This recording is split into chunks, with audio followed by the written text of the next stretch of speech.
Is there any relation between MBTI and ADHD? Short answer, yes. I guess it's not brand news to anyone that there's a lot of misinformation about ADHD, and I think it's important for us to understand a little better of how this ADHD thing works. People with mental health issues, no matter what type, but people with some kind of diagnosis, or at least they think they had some type of diagnosis, tend to try to understand themselves a little better and tend to try to find something they can relate to. So this is a really common subject in the MBTI community. People don't exactly know what ADHD is, and a lot of people who does have the diagnosis doesn't even know how to deal with it. So why not do a video about this? You must be wondering, who is this girl and who does she think she is to come out of nowhere and talk about all these important things? Well, hi, my name is Aloy. I am a med student diagnosed with severe ADHD. All my sources will be linked down below in case you want to, see if I'm telling the truth. I went around asking people if they had any doubts about ADHD, and mostly ADHD related to MBTI. I choose some of these questions to answer based on complex thinking, but I think I got it. So let's start with our first question. This question is just amazing because there is this relation between these two types specifically. They are not necessarily the type most diagnosed, but I think most of it is because people tend to think extroverted intuition as ADHD, and that's it. I lost count of how many people came to me and said, "You don't look like you have ADHD." And this is because people think ADHD is like this. Wow, apparently I've been daydreaming for the last 2 hours and I don't know how to say the minutes. Whew. Better start doing something, right?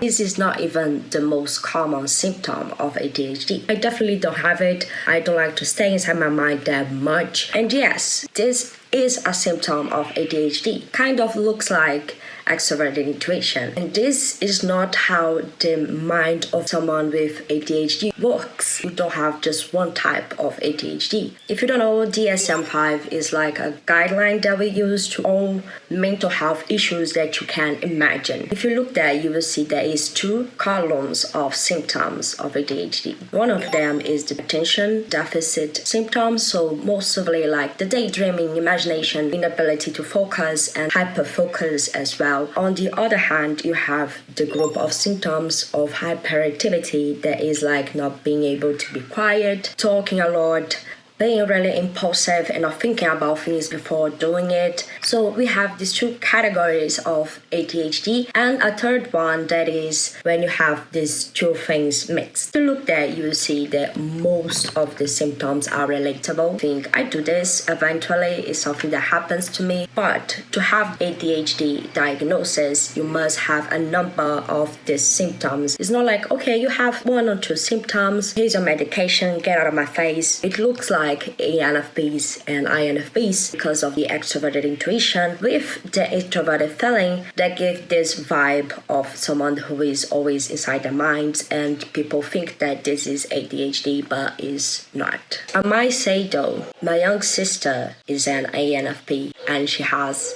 the ADHD diagnosis, and I see where this stereotype comes from. The next question that I got here is,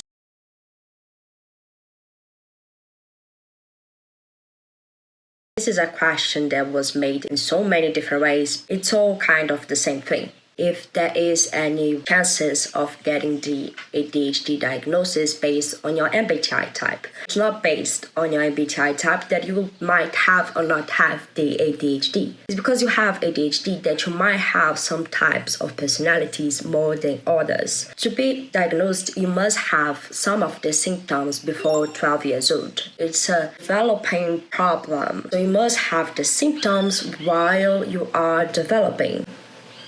It makes sense if you think about it. Just to be clear, this doesn't mean that you can't be diagnosed older. You can. You only have a really well-structured personality when you are older. Since it's something that appears when you're still a child, it has big impact in our lives. You may not see really how are these two things connected, and that's why I'll give an example of my personal life. I got into this getting to know yourself more recently, and all the things that I thought, oh my god, this is so me. This is my personality. I'm so happy that I found something new about myself. And every time that I talk about it with my therapist, she says something like, oh, this is a really common problem between child with ADHD. If you don't know by now, I am an ESTP. Yeah, it's shocking that I'm not using any sunglasses. And slowly I am understanding how exactly these ADHD things that are really into my personality has to do with my MBTI type. Why do I have extroverted sensing as my dominant cognitive function? And here's one of the answers that I got. I have this listening problem. It's the sound gets into my brain really well. There's nothing wrong with my ears. Everything is working well. But a lot of the times people say something to me and I answer immediately something like,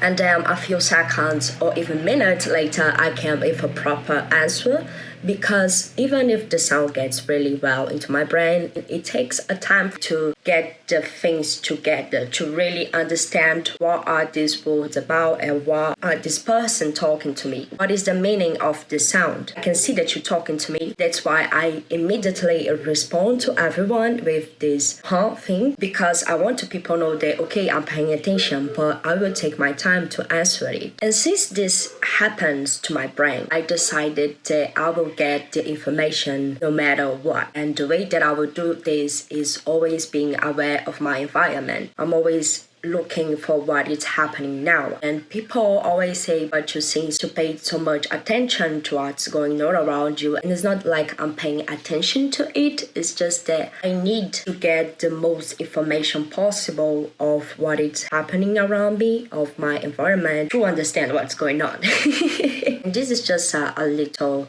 tiny example. I'm not gonna be here talking to you how deficit attention and hyperactivity disorder has changed my life, how my childhood was, because you would know too much. Having this in mind is the ADHD that has something to do with your personality type. We go to our next question.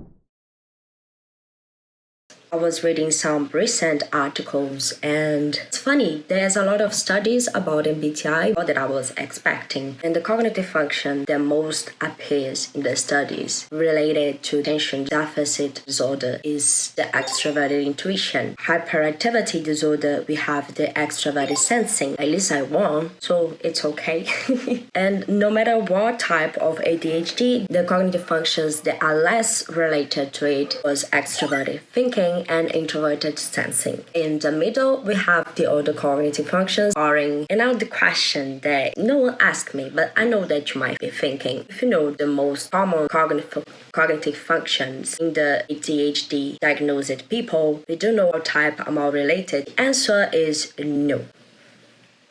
We don't know that, and the studies don't know that as well. And this is because to get the ADHD diagnosis, you can't just have the symptoms and the symptoms before you were 12 years old. Also, you must prove that these symptoms are not because of something else. There is a lot of things that can cause attention deficit and can cause hyperactivity, and not exactly because you have these things you have a disorder. If you, for some reason, can take this away, you will see that you no longer have these symptoms or more. And the cognitive functions so much to do with other mental health issues or any other development problems. So we got drug abuse, anxiety, personality disorder in general, depression, bipolar disorder. I could spend all day here talking about the other causes of the symptoms, and I'm just talking about the mental health ones. The most close that we get to this answer is based on the cognitive functions, that doesn't mean that much, because even an ENFP person who has extroverted intuition has the introverted feeling and the extroverted thinking to try to balance these things, not necessarily just because you have this extroverted intuition.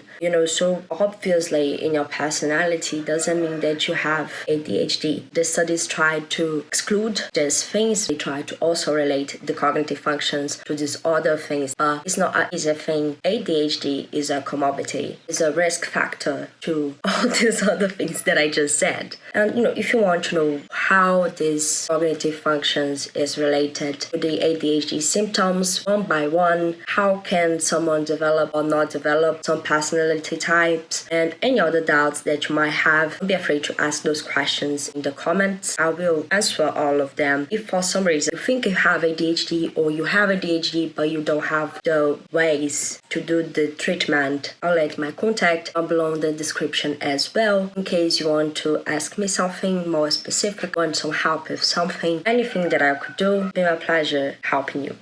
Well, I hope you enjoyed, that you learned something, and see you next week.